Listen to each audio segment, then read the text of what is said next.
Guys, today I'm gonna show you how to set up double press to add anything. When I'm double press, like open my game, because I'm set up game option, and the same open my game. So simply open your settings,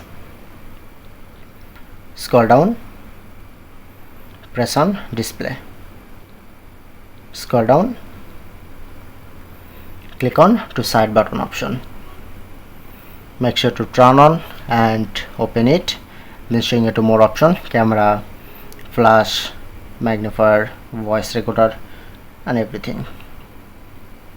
Okay, open it and you get more option.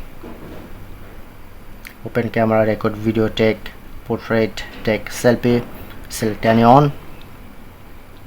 Or if you want to use apps, select apps, go to setting option and you just get all installed apps to use this feature.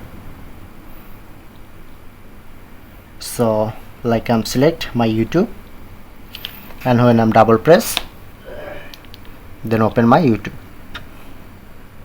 So that's it.